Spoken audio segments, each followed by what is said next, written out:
வணக்கம். இந்திய நேரப்படி மதியம் 1:30 மணி செய்திகள். முதலில் தலைப்பு செய்திகளை காணலாம். பெருந்தலைவர் காமராஜரின் பிறந்த நாளையொட்டி அவருக்கு புகழஞ்சலி செலுத்தினார் பிரதமர் நரேந்திர மோடி. விடுதலை போராட்டத்தில் முன்னணியில் இருந்தவர், விடுதலைக்கு பின் நாட்டை உருவாக்கிய மதிப்புமிக்க தலைவர் என புகழாரம். இந்திய விண்வெளி வீரர் சுபான்சு சுக்லா உள்ளிட்ட 4 சென்ற விண்கலம் புவியை நோக்கி பயணம். இந்திய நேரப்படி பிற்பகல் 3 மணிக்கு கலிபோர்னியா கடற்கரையில் தரையிறங்க உள்ளதாக அறிவிப்பு. அமெரிக்காவின் டெஸ்லா மோட்டார்ஸ் நிறுவனம் இந்தியாவில் முதன்முறையாக மும்பையில் திறந்துள்ள கார் விற்பனையகம். சரியான மாநிலத்தில் சரியான நகரில் திறந்துள்ளதாக மகாராஷ்டிர முதலமைச்சர் தேவேந்திர பட்னாவிஸ் கருத்து. பழனிக்கு வந்த மத்திய அமைச்சர் முருகன் தண்டாயுதபாணி கோவிலில் சாமி தரிசனம். கோவிலுக்கு வந்த பொதுமக்களுடன் உரையாடி செல்ஃபி எடுத்த மகிழ்ச்சி. பெருந்தலைவர் காமராஜர் பிறந்த நாளில் தமிழக முதலமைச்சர், அரசியல் கட்சித் தலைவர்கள் அஞ்சலி.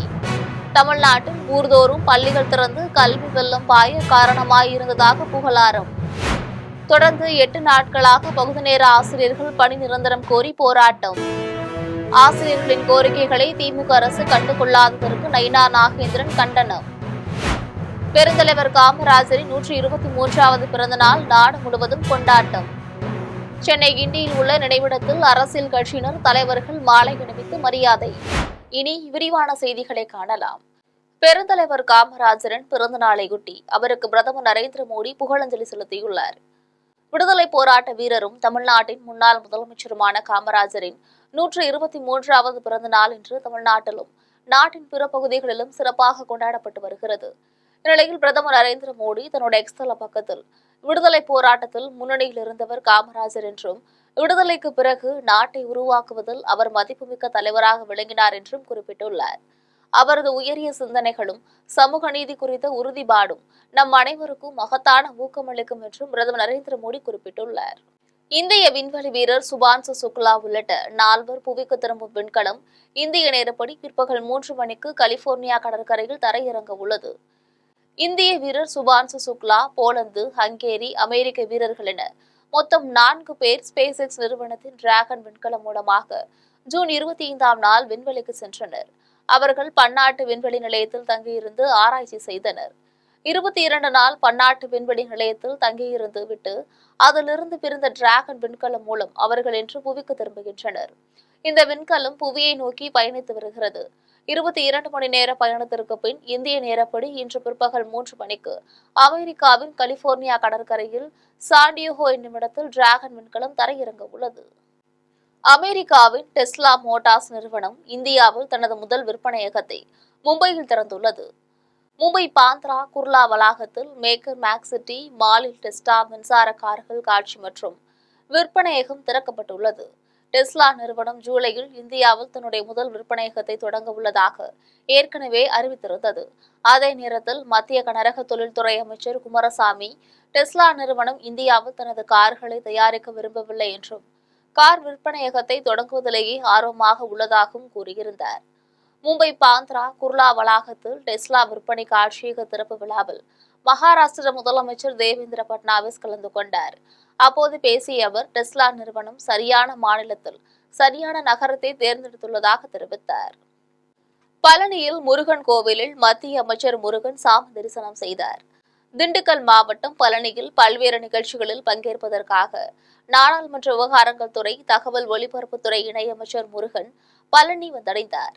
மாவட்ட நிர்வாகம் சார்பில் கோட்டாட்சியர், வட்டாட்சியர், கோவில் நிர்வாகம் சார்பாக உதவி ஆணையர், பாரதிய ஜனதா கட்சி நிர்வாகிகள் ஆகியோர் மத்திய அமைச்சருக்கு சிறப்பான முறையில் வரவேற்பு அளித்தனர். மதியம் பழனி மலைக்கோவிலுக்கு ரோப் மூலமாக குடும்பத்துடன் சென்ற முருகன் அங்கு சாமி தரிசனம் செய்தார். அவர்களுக்கு கோவில் நிர்வாகம் சார்பாக சிறப்பான மரியாதை செய்யப்பட்டது. பின்னர் போகர் சந்நிதிக்கு சென்று வழிபட்டார். மக்களுடன் கலந்துரையாடினார். பொதுமக்கள் அவருடன் படம் பிடித்துக் கொண்டனர். பெருந்தலைவர் காமராஜர் பிறந்த நாளையொட்டி தமிழக முதலமைச்சர் ஸ்டாலின், எதிர்க்கட்சித் தலைவர் எடப்பாடி பழனிசாமி, பாஜக தலைவர் நயினா நாகேந்திரன் ஆகியோர் புகழஞ்சலி செலுத்தியுள்ளனர். முதலமைச்சர் ஸ்டாலின் விடுத்துள்ள செய்தியில், காமராஜர் என்று பள்ளிகளில் இட்டது மதிய உணவல்ல, 100 ஆண்டு கல்வி கனவுக்கான அடித்தளம் என்று குறிப்பிட்டுள்ளார். எடப்பாடி பழனிசாமி விடுத்துள்ள செய்தியில், கல்லாமை என்னும் இருள் அகற்றிட கண் துஞ்சாது உழைத்திட்ட பெருந்தலைவர், சத்துணவு தந்து மாணவர்களின் பசிப்பிணியை போக்கிய சரித்திர நாயகர் காமராஜர் என்று குறிப்பிட்டுள்ளார். நிர்வாக திறனுக்கு எடுத்துக்காட்டாகவும், எளிமைக்கு இலக்கணமாகவும், பொதுநல வாழ்வின் உதாரண அவதாரமாகவும் திகழ்ந்த கர்ம வீரர் காமராஜரை போற்றி வணங்குவதாக குறிப்பிட்டுள்ளார். பாஜக தலைவர் நயினார் நாகேந்திரன் வெளியிட்டுள்ள செய்தியில், பெருந்தலைவர் காமராஜர் தனக்கென்று வாழாமல் பிறருக்காகவே வாழ்ந்து மறைந்து தன் புகழால் வாழ்ந்து கொண்டிருக்கும் மாபெரும் தலைவர் என்று குறிப்பிட்டுள்ளார். தமிழ்நாட்டு குழந்தைகள் ஒவ்வொருவரும் படிக்க வேண்டும் என்பதற்காக ஊர்தோறும் பள்ளிகளை தொடங்கியதை குறிப்பிட்டுள்ளார். காமராஜர் முதலமைச்சராக இருந்த காலகட்டத்தில் ஊழலற்ற வளர்ச்சி பாதையை நோக்கிய மாநிலமாக தமிழ்நாடு இருந்தது என்றும், அவரது திறமையான ஆட்சியும் நிர்வாகமும் இந்திய அளவில் தமிழ்நாட்டுக்கென ஒரு தனி இடம் கிடைக்க காரணமாக அமைந்தது என்றும் குறிப்பிட்டுள்ளார். கர்ம வீரர் என்றும், கிங் மேக்கர் என்றும், ஏழை பங்காளன் என்றும் மக்களால் போற்றப்பட்ட காமராஜரின் நினைவை போற்றுவோம் என்றும் நயினார் நாகேந்திரன் தெரிவித்துள்ளார். தொடர்ந்து 8 நாட்களாக பகுதி நேர ஆசிரியர்கள் பணி நிரந்தரம் கோரி போராடி வரும் நிலையில் அவர்களின் கோரிக்கைகளை திமுக அரசு கண்டுகொள்ளாததற்கு நயினார் நாகேந்திரன் கண்டனம் தெரிவித்துள்ளார். அவர் வெளியிட்டுள்ள அறிக்கையில், பகுதி நேர ஆசிரியர்களை பணி நிரந்தரம் செய்வோம் என்று தேர்தலின் போது கொடுத்த வாக்குறுதியை நிறைவேற்ற கோருவது தவறா என்று வினவியுள்ளார். போராடும் ஆசிரியர்களை வதைத்தது போதாதென்று ஆசிரியர்கள் போராட்டத்தை ஒளிப்பதிவு செய்த செய்தியாளர்களையும் காவலர்கள் தள்ளிவிட்டிருப்பது திமுக அரசின் அராஜகத்தை தெளிவாக வெளிக்காட்டுவதாக குறிப்பிட்டுள்ளார். பகுதி நேர ஆசிரியர்களை பணி நிரந்தரம் செய்வதாக கொடுத்த வாக்குறுதியை உடனடியாக நிறைவேற்ற வேண்டும் என்றும் நயினார் நாகேந்திரன் வலியுறுத்தியுள்ளார். பெருந்தலைவர் காமராஜரின் 123வது பிறந்த நாளையொட்டி சென்னை கிண்டியில் உள்ள அவர் நினைவிடத்தில் அரசியல் கட்சியினர் அவர் சிலைக்கும் உருவப்படத்திற்கும் மரியாதை செலுத்தினர். விடுதலை போராட்ட வீரரும் தமிழ்நாட்டின் முன்னாள் முதலமைச்சருமான பெருந்தலைவர் காமராஜரின் பிறந்தநாள் இன்று நாடு முழுவதும் கொண்டாடப்படுகிறது.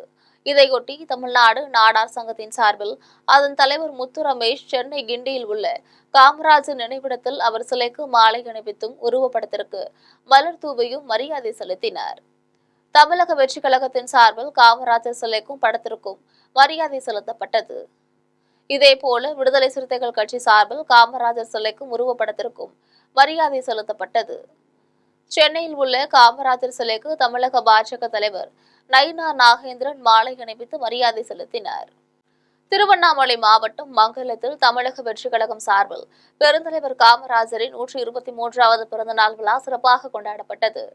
திருவண்ணாமலை மாவட்டம் மங்கலம் பேருந்து நிலையத்தில் துரிஞ்சாபுரம் ஒன்றிய தாவேக இளைஞரணி பொருளாளர் சுரேஷ் தலைமையில் காமராஜர் உருவப்படத்திற்கு மாலை அணிவித்தனர். பொதுமக்களுக்கு இனிப்புகளும், பள்ளி மாணவர்களுக்கு புத்தகம், பேனாக்களும் வழங்கினர். பெற்றோரை இழந்த மாணவ மாணவிகளுக்கு 1000 ரூபாய் ஊக்கத்தொகை வழங்கினர்.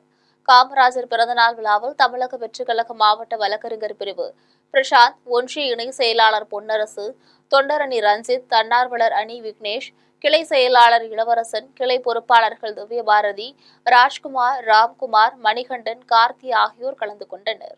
கோவை ஆவாரம்பாளையத்தை சேர்ந்த சிறுவன் பிரணவ் உடல் பருமன் சாதனைக்கு ஒரு தடையல்ல என்பதை மெய்ப்பித்து 8 அடி உயரத்தில் நின்றபடி யோகாவில் சாதனை படைத்துள்ளான். கோவை ஆவாரம்பாளையத்தை சேர்ந்த தமிழ்ச்செல்வி கணேஷ் இணையரின் மகன் பிரணவ் 4ஆம் வகுப்பு பயின்று வருகிறான். 9 வயதான சிறுவன் 56 கிலோ எடையுடன் இருந்தும் யோகாவில் பல்வேறு சாதனைகளை தொடர்ந்து செய்து வருகிறான். கோவை பீலமேடு ஓலோஜி வேலம்மாள் பள்ளியில் நடைபெற்ற சாதனை நிகழ்ச்சியில் 8 அடி உயரம் கொண்ட டவரின் மீது ஏறிய சிறுவன் தனது உடல் எடையையும் பொருட்படுத்தாமல் அர்த்த சமகோண ஆசனத்தை தொடர்ந்து 1 நிமிடத்தில் 15 முறை செய்து அசத்தியுள்ளான். சிறுவனின் இந்த சாதனையை கண்காணித்த ரஷ்ய நாட்டை சேர்ந்த அலைஸ் ராய்னர் சிறுவனுக்கு யூனியன் உலக சாதனை புத்தகத்தின் சான்றிதழ் மற்றும் பதக்கங்களை வழங்கி சிறப்பித்தனர். சிறுவனின் விடாமுயற்சியை கண்ட பிற மாணவர்கள், ஆசிரியர்கள் பிரணவின் சாதனையை பாராட்டி கைத்தட்டி உற்சாகப்படுத்தினர். திண்டுக்கல் மாவட்டம் பழனியில் புதிதாக திறக்கப்பட்ட ஜவுளி கடையில் ₹1 ஒரு போர்வை வழங்கியதால் பொதுமக்கள் குவிந்தனர்.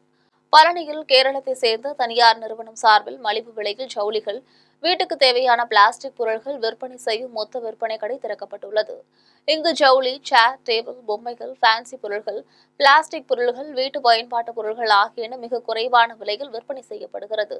குறிப்பாக ₹1 ஒரு போர்வை விற்பனை செய்யப்படுகிறது. வாடிக்கையாளர்களை மிகவும் கவர்ந்துள்ளது. இந்த தகவலிருந்து பழனி சுற்றுவட்டார பகுதிகளிலிருந்து அந்த கடையில் ஏராளமானோர் குவிந்தனர். இவ்விழாவில் பழனி அனைத்து வணிகர் சங்கங்களின் பேரமைப்பு நிர்வாகிகள், பொதுமக்கள் ஏராளமானோர் கலந்து கொண்டனர். பழனியில் வந்து இப்போ ஒரு மிகச்சிறப்பான ஒரு பிரம்மாண்டமான ஒரு ஷோரூம் போட்டிருக்காங்க. இவங்க வந்து கேரளாவிலேருந்து வந்து ஃபேக்ட்ரிலேருந்து டைரெக்டாக கொண்டு வந்து எந்த ஒரு மீடியேட்டரும் இல்லாமல் கொண்டு வந்து போட்டிருக்காங்க. அதில் வந்து குறிப்பாக பார்த்தீங்கன்னா ₹1 ஒரு போர்வேங்கிற மாதிரி கொடுக்குறாங்க. இது வந்து இந்த பழனிவாழ் மக்கள் அனைவருக்கும் ஒரு பயனுள்ளதாகவும் ஏழை மக்களுக்கு ரொம்ப பிரயோஜனமாகவும் இருக்குது. இங்கே காலையிலேருந்தே மிகச்சிறப்பாக பயங்கரமான கூட்டம் வந்துட்டு இருக்குது. நல்ல வியாபாரம் நடந்துருக்குது. இந்த நிறுவனத்துக்கு வந்து வணிகர் சங்கத்தின் சார்பாக மனமார்ந்த வாழ்த்துக்களை தெரிவிக்கிறோம். எல்லாரும் செங்கல்பட்டு மாவட்டம் செய்யூர் அருகே கிழக்கு கடற்கரை சாலையில் லாரியும் அரசு பேருந்தும் நேருக்கு நேர் மோதி விபத்துக்குள்ளாயின. சென்னையிலிருந்து புதுச்சேரிக்கு அரசு விரைவு பேருந்து பயணிகளை ஏற்றி சென்று கொண்டிருந்தது.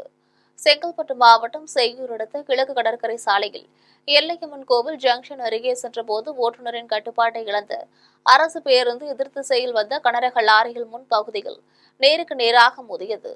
இதில் அதிர்ஷ்டவசமாக பேருந்தில் பயணம் செய்த பயணிகள், ஓட்டுநர், நடத்துனர் உள்பட அனைவரும் சிறு காயமின்றி உயிர் தப்பினர். பின் விபத்து ஏற்பட்ட அரசு பேருந்தில் வந்த பயணிகளை மாற்று பேருந்தில் ஏற்றி அவர்களை புதுச்சேரிக்கு அனுப்பி வைத்தனர். திருவண்ணாமலை மாவட்டம் சோமாசிபாடியில் தெருவில் கழிவுநீர் தேங்கி நிற்கும் நிலையில் கால்வாய் அமைத்து சரி செய்ய வேண்டும் என பொதுமக்கள் கோரிக்கை வைத்துள்ளனர். கீழ்பெண்ணாத்தூர் அடுத்த சோமாசிபாடியில் நியாய விலை கடைக்கு செல்லும் தெருவில் கழிவுநீர் தேங்கி நிற்பதால் 50க்கும் மேற்பட்ட குடும்பங்கள் பாதிப்படைந்துள்ளனர். கழிவுநீர் செல்வதற்கு வடிகால் அமைக்க ஊராட்சி மன்றத்திடம் பலமுறை கோரிக்கை வைத்தும் நடவடிக்கை எடுக்கவில்லை. பொது நலனை கருத்தில் கொண்டு கழிவுநீர் கால்வாய் அமைக்க நடவடிக்கை எடுக்க வேண்டும் என பொதுமக்கள் கோரிக்கை வைத்துள்ளனர். சேலம் மாவட்டம் சங்ககிரி அருகே நூற்பாலை வேன் சாலை நடுவே உள்ள தடுப்பு சுவரில் மோதி விபத்துக்குள்ளானது தொழிலாளர்கள் 10 பேர் படுகாயமடைந்தனர். சேலம் மாவட்டம் எடப்பாடி அருகே இருப்பாலியை சேர்ந்தவர் மணி. இவர் ஈரோடு மாவட்டம் வேப்படையில் உள்ள தனியார் நூற்பாலையில் வேன் டிரைவராக பணிபுரிந்து வருகிறார். இவர் ஜலகண்டாபுரம் காத்தம்பட்டியில் இருந்து 12 தொழிலாளர்களை ஏற்றிக்கொண்டு எடப்பாடியிலிருந்து வந்துள்ளார். சங்ககிரி அருகே பச்சக்காடு என்ற இடத்தில் வந்தபோது வேன் கட்டுப்பாட்டை இழந்து சாலை நடுவே உள்ள தடுப்பு சுவரில் மோதி விபத்துக்குள்ளானது. இந்த விபத்தில் வேனில் பயணம் செய்த ஜலகண்டாபுரத்தை சேர்ந்த சம்பு, பொன்னப்பன் உட்பட 10 பேர் படுகாயமடைந்தனர். அவர்களுக்கு முதலுதவி சிகிச்சை அளித்து மேல் சிகிச்சைகளுக்காக சேலம் அரசு மருத்துவமனைக்கு அனுப்பி வைத்தனர். கொடைக்கானல் பேருந்து நிலையத்தில் குடிகாரர்களின் அட்டூழியம் நாளுக்கு நாள் அதிகரித்து வருகிறது. கொடைக்கானல் பேருந்து நிலையம் பொதுமக்களும் சுற்றுலா பயணிகளும் பள்ளி கல்லூரி மாணவர்களும் அதிகம் வந்து செல்லும் இடமாக உள்ளது. இந்நிலையில் அடையாளம் தெரியாத இளைஞர் ஒருவர் அதிக மது அருந்திய நிலையில் எங்கே செல்வது என்று தெரியாமல் பேருந்து நிலையத்தில் சுற்றித் திரிந்த நிலையில் பழனி செல்லும் அரசு பேருந்து முன்பாக படுத்து ஆழ்ந்த உறக்கத்திற்கு சென்றார். அவரை எழுப்புவதற்கு பலரும் முயன்ற போது அந்த போதை ஆசாமி நிலவுக்கு சென்றது போல் தரையில் படுத்து அயர்ந்து உறங்கினார். அரசு பேருந்து ஓட்டுநர் பேருந்தில் அதிக ஒலி எழுப்பிய பிறகு பதறி எழுந்து ஓட்டுநரிடம் சாரி என சொல்லிவிட்டு அங்கிருந்து ஓட்டம் பிடித்தார். ராமநாதபுரம் மாவட்டத்தில் பின்தங்கிய நிலையில் உள்ள 2 அரசு பள்ளிகளை தத்தெடுக்க நண்பர்கள் உதவிக்கரங்கள் அறக்கட்டளை முடிவு செய்துள்ளது. ராமநாதபுரத்தில் நண்பர்கள் உதவிக்கரங்கள் அறக்கட்டளையின் சேர்மன் ரமேஷ் கண்ணன் செய்தியாளர்களிடம் பேசினார். அப்போது நண்பர்கள் உதவிக்கரங்கள் அறக்கட்டளை தமிழகம் முழுவதும் பல்வேறு நலத்திட்ட உதவிகளை ஆண்டுதோறும் செய்து வருவதாக தெரிவித்தார். பின்தங்கிய நிலையில் உள்ள 2 அரசு தொடக்க பள்ளிகளை தத்தெடுக்கவும் முடிவு செய்துள்ளதாக தெரிவித்தார். அறக்கட்டளையின் அனைத்து மாவட்ட தலைமை நிர்வாகிகள், முதன்மை பயனாளர்கள் மற்றும் பயனாளிகள் PRK என்டர்பிரைசஸ் நிறுவனத்தின் பங்குதாரர்கள் அனைவருக்கும் நலத்திட்ட உதவிகளும் பங்குதாரர்களின் பங்கு தொகைக்கான காசோலை வழங்கப்படும் என்றும் அவர் தெரிவித்தார். திண்டுக்கல் மாவட்டம் பழனியில் அரசு வழங்கிய பட்டுப்புழுக்கள் நோய் தாக்கி இருந்ததால் 1 லட்சம் ரூபாய் வரை இழப்பு ஏற்பட்டுள்ளதாக விவசாயிகள் வேதனை அடைந்துள்ளனர்.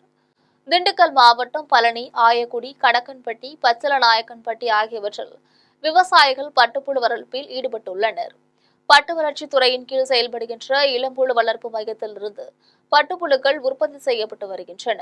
100 எண்ணிக்கை கொண்ட புழுக்களை விவசாயிகள் 4000 ரூபாய் வரை விலை கொடுத்து வாங்குகின்றனர். தற்போது விவசாயிகளுக்கு இளம்புழு வளர்ப்பு மையத்தால் வழங்கப்பட்ட புழுக்கள் அனைத்தும் நோய்வாய்ப்பட்டு உயிரிழந்து வருகின்றன. இளம்புழு வளர்ப்பில் ஈடுபட்ட 15 நாட்களுக்குள் பட்டுப்புழுக்கள் அனைத்தும் கூடு கட்ட வேண்டும். ஆனால் தற்போது 13 நாட்கள் ஆகிய நிலையில் உயிரிழந்து கீழே விழுவதாகவும் வேதனையுடன் விவசாயிகள் தெரிவிக்கின்றனர். இதனால் ஒவ்வொரு விவசாயிக்கும் 1 லட்சம் ரூபாய் முதல் 2 லட்சம் ரூபாய் வரை இழப்பு ஏற்பட்டுள்ளது. பட்டுப்புழு வளர்ப்பு விவசாயிகளின் வாழ்வாதாரத்தை காக்க அரசு உரிய இழப்பீடு வழங்க வேண்டும் என்று கோரிக்கை விடுத்துள்ளனர்.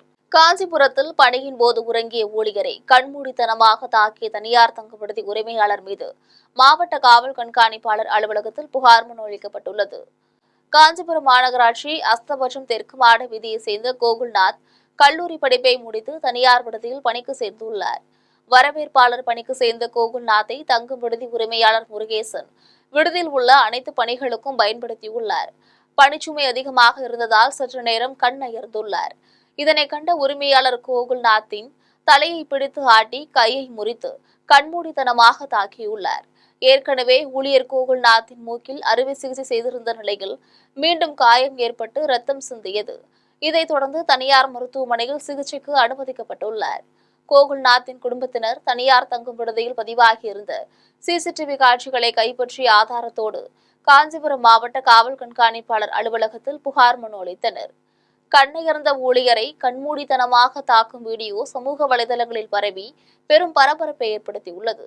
ராணிப்பேட்டை மாவட்டம் அரக்கோணம் தூய இருதய ஆண்டவர் பேராலய பெருவிழாவினை முன்னிட்டு இருதய ஆண்டவர் தேர்பவனி நடைபெற்றது. அரக்கோணம் தூய இருதய ஆண்டவர் பேராலயம் 104வது ஆண்டு பெருவிழா கடந்த 4ஆம் தேதி துவங்கி ஆலயத்தில் பல்வேறு நிகழ்ச்சிகள் சிறப்பு திருப்பலி நடைபெற்று வந்தது. அதன் ஒரு பகுதியாக 11ஆம் நாள் இருதய ஆண்டவர் தேர்பவனி விழா பங்கு தந்தை ஆனந்தராஜ் தலைமையில் நடைபெற்றது. அரக்கோணம் நகர காவல் நிலையம் அருகிலிருந்து புறப்பட்ட தேர்பவனி அரக்கோணத்தின் முக்கிய சாலைகள் வழியாக பேராலயத்தை வந்தடைந்தது. மேலும் ஆலயத்தில் சிறப்பு பிரார்த்தனை நடைபெற்றது. இதில் ஏராளமான கத்தோலிக்க கிறிஸ்தவர்கள் கலந்து கொண்டனர். லண்டனில் நடைபெற்ற 3வது கிரிக்கெட் டெஸ்ட் போட்டியில் இங்கிலாந்து அணி 22 ரன்கள் வித்தியாசத்தில் வெற்றி பெற்றுள்ளது. இந்திய அணி இங்கிலாந்தில் சுற்றுப்பயணம் செய்து 5 டெஸ்ட் போட்டிகளில் விளையாடி வருகிறது. லண்டனில் நடைபெற்ற 3வது டெஸ்ட் போட்டியில் முதல் இன்னிங்ஸில் இரு அணிகளும் 387 ரன்கள் எடுத்தன. 2வது இன்னிங்ஸில் இங்கிலாந்து அணி 192 ரன்களில் ஆட்டமிழந்தது. இதையடுத்து 193 ரன்கள் எடுத்தால் வெற்றி என்ற இலக்குடன் 2வது இன்னிங்ஸை தொடங்கிய இந்திய அணி 170 ரன்களில் அனைத்து விக்கெட்டுகளையும் இழந்தது. இந்திய அணியில் ராகுல், கருண் நாயர், ரவீந்திர ஜடேஜா, நிதிஷ்குமார் ஆகிய 4 மட்டும்தான் இரட்டை இலக்க ரன்கள் எடுத்தனர்.